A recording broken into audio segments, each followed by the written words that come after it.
प्रिय छात्रों, जो हमारा दूसरा इंटरमीडिएट है, मध्यवर्ती है, वह है कार्बोनियम आयन या कार्बोकैटायन। जैसा कि मैंने आपको पहले ही बताया था, सहसंयोजक बंध के बिस्मास विखंडन से प्राप्त अस्थायी मध्यवर्ती स्पीसीज में कार्बन परमाणु धनावेशित होता है, उस स्पीसीज को कार्बोनियम आयन कहते हैं। सहसंयोजक बंध के बिस्मास विखंडन से उस बंध के अगर दोनों इलेक्ट्रॉन किसी एक पर चले जाते हैं, परमाणु पर चले जाते हैं, तो उस पर नेगेटिव चार्ज आ जाता है और दूसरा पॉजिटिव चार्ज होता है।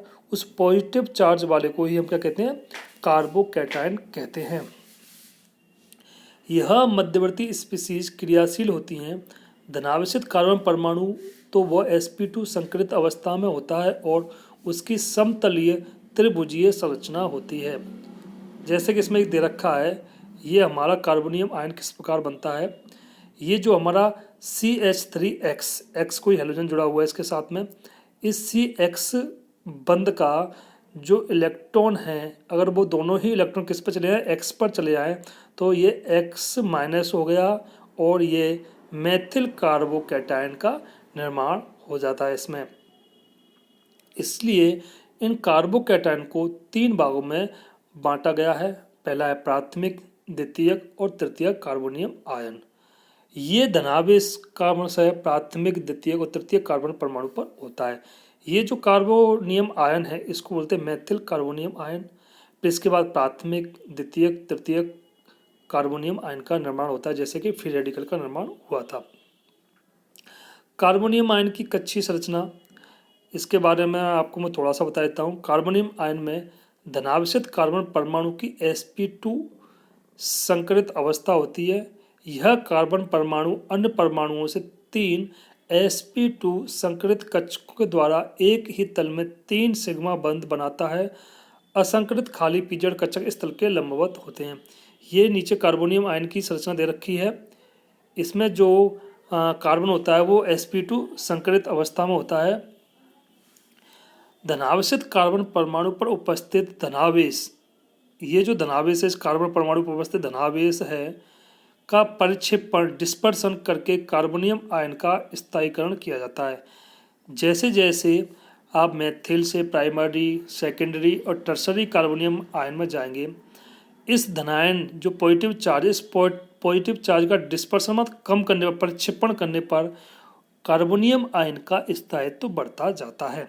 जैसे ये दे रखा है यहाँ से, alkyl carbonium ion primary, secondary और टर्सरी के स्थायित्व की व्याख्या धनावेश कार्बन परमाणु पर उपस्थित एल्किल समूहों के +I प्रभाव और अतिसंयुग्मन के द्वारा निर्धारित करते हैं। मैंने आपको पहले बताया था +I प्रभाव, प्लस इंडक्टिव इफेक्ट और माइनस इंडक्टिव इफेक्ट। +I प्रभाव का मतलब है ऐसे एल्किल समूह जुड़े हुए हैं जो इलेक्ट्रॉन प्रदान करते हैं, और माइनस का मतलब इलेक्ट्रॉन ग्रहण करते हैं या रिलीज करते हैं। समूह के +I प्रभाव के द्वारा समझा सकते हैं। +I प्रभाव और अतिसंयुग्मन के कारण कार्बोकैटायन के धनावेश का परिक्षेपण हो जाता है। +I प्रभाव और अतिसंयुग्मन के कारण ये जो पॉजिटिव चार्ज है, इस पॉजिटिव चार्ज के साथ में अगर इस कार्बन के साथ में, ये कार्बन है, इसके साथ में ऐसे एल्किल समूह जुड़े हुए हैं जो इस कार्बन को इलेक्ट्रॉन प्रदान करेंगे।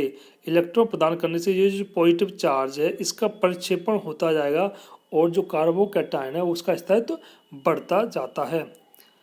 धनावेश का परिक्षेपण बढ़ने पर कार्बोकैटायन का स्थायित्व बढ़ता है। धनावेश कार्बन परमाणु पर एल्किल समूहों की संख्या बढ़ने पर धनावेश का परिक्षेपण बढ़ता है। अतः प्राथमिक, द्वितीयक और तृतीयक एल्किल कार्बोकैटायनों के स्थायित्व क्रम को निम्नलिखित प्रकार दिया जा सकता है। ये हमारे पास में मेथिल, प्राथमिक, द्वितीयक और तृतीयक कार्बोकैटायन का स्थायित्व का क्रम है। इसमें आपको देखा है कि ये वाला जो तृतीयक कार्बोकैटायन वो अधिक स्थायी है। क्यों अधिक स्थायी है? क्योंकि इस कार्बन पर 3 एल्किल समूह जुड़े हुए हैं और तीनों एल्किल समूह जो किस पर, ये पॉजिटिव चार्ज है, इस कार्बन पॉजिटिव चार्ज है, उस पॉजिटिव चार्ज का धनावेश का परिक्षेपण अधिक करेंगे क्योंकि यहाँ 3 एल्किल समूह जुड़े हुए हैं। सेकेंडरी में 2 एल्किल समूह जुड़े हुए हैं, प्राइमरी में 1 एल्किल समूह जुड़ा हुआ है और मेथिल में तीनों हाइड्रोजन परमाणु जुड़े हुए हैं। तो इस प्रकार जैसे जैसे एल्किल समूह की संख्या बढ़ती जाती है और उसका स्थायित्व भी बढ़ता जाता है। तो आपसे पूछा है मेथिल, प्राइमरी, सेकेंडरी और टर्सरी कार्बोकैटायन का स्थायित्व का क्या क्रम रहेगा। तो इनमें टर्सरी कार्बोकैटायन सबसे अधिक स्थायी होगा, फिर सेकेंडरी, फिर प्राइमरी और फिर मेथिल कार्बोकैटायन। एलिल एवं बेंजिल कार्बोकैटायन के स्थायित्व की व्याख्या संयुग्मन प्रभाव के द्वारा की जा सकती है। इससे पहले भी आपको बताया था, संयुग्मन प्रभाव के द्वारा जितनी अधिक अनुनादी संरचनाएं रेजोनेंस स्ट्रक्चर प्राप्त होंगी उतना ही वो अधिक स्थायी होगा। जैसे हमारे पास में दो एग्जाम्पल हैं, एक ये एलिल समूह, दूसरा है बेंजिल कार्बोकैटायन। एलिल एवं बेंजिल कार्बोकैटायन के स्थायित्व की व्याख्या संयुग्मन प्रभाव के द्वारा की जा सकती है। एलिल धनायनों में पी पाई संयुग्मन के कारण धनावेश का स्थानीकरण हो जाता है। यह निम्नलिखित दो अनुनादी पी पाई का मतलब है जो इसके जो क्या बोलते हैं कार्बोकैटायन है उसके पी ऑर्बिटल और जो बॉन्ड है ये इसके बीच में जो डबल बॉन्ड है इन दोनों के बीच में क्या होता है, ये आपस में संयुग्मन में होते हैं। संयुग्मन का मतलब होता है अनुनादी संरचना। जैसे मैं आपको बता देता हूँ, ये डबल बॉन्ड है, अगर ये डबल बॉन्ड यहाँ से यहाँ मूव करेगा तो ये पॉजिटिव चार्ज था वो इस कार्बन पर डिस्पर्स हो जाएगा, इस कार्बन पर चला जाएगा।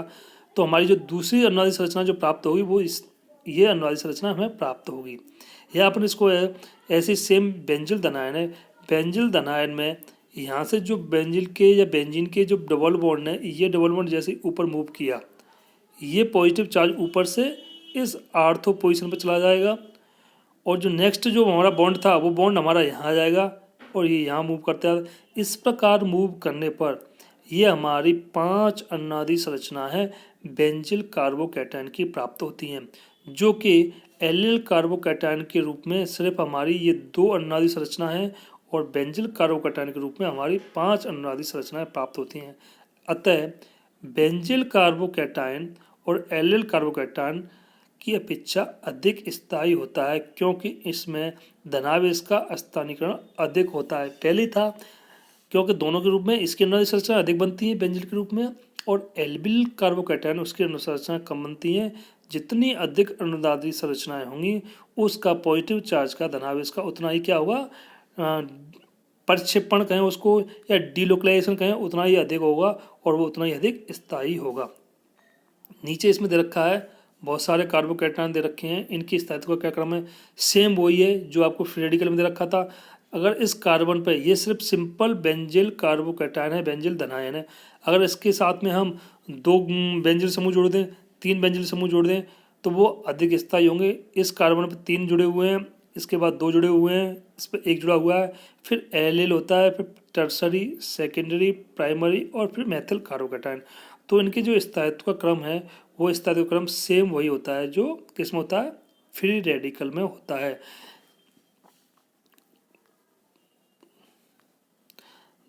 धनावेश कार्बन परमाणु पर प्लस आई प्रभाव बढ़ने पर कार्बोनियम आयन का स्थायित्व बढ़ता है।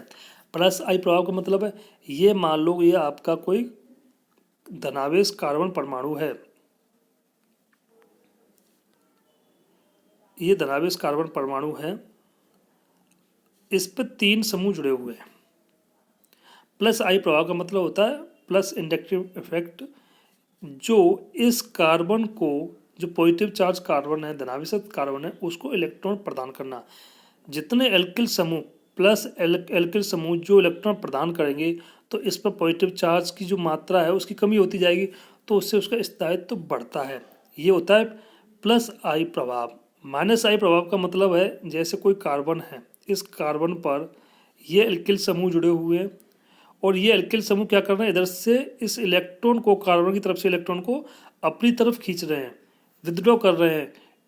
ये 2 होते हैं इलेक्ट्रॉन डोनेटिंग समूह और इलेक्ट्रॉन विथड्रॉइंग ग्रुप। तो जो इलेक्ट्रॉन ग्रहण करते हैं उसको बोलते हैं माइनस आई प्रभाव। अगर माइनस आई प्रभाव है तो कार्बोनियम आयन का स्थायित्व घटता है क्योंकि इसको अगर इलेक्ट्रॉन इस कार्बन से इलेक्ट्रॉन खींचेंगे तो पॉजिटिव चार्ज यानी धनावेश चार्ज अधिक बढ़ेगा और इसका स्थायित्व कम होगा। तो प्लस आई प्रभाव कार्बोनियम आयन या कार्बोकैटायन के स्थायित्व को बढ़ाते हैं और माइनस आई प्रभाव कार्बोनियम आयन के स्थायित्व को घटाते हैं। धनावेश कार्बन परमाणु के आवेश का संयोजन द्वारा स्थानीकरण बढ़ने पर कार्बोनियम आयन का स्थायित्व बढ़ता है। पहले से ही जितनी अधिक अनुनादी संरचना होगी, डीलोकलाइजेशन होगा, उतनी ही उसका स्थायित्व बढ़ेगा। विलायक की ध्रुवणता बढ़ने पर विलायकीकरण द्वारा कार्बोनियम आयन का स्थायित्व बढ़ता है। तो ये कुछ मेन है, इसका मेन इंपॉर्टेंट है प्लस आई प्रभाव, इंडक्टिव इफेक्ट, और दूसरा हाइपर कंजुगेशन या उसको बोलते हैं अतिसंयुग्मन या रेजोनेंस। इसके द्वारा अनुनादी संरचनाएं या जो कार्बोकैटायन उसका स्थायित्व बढ़ता है।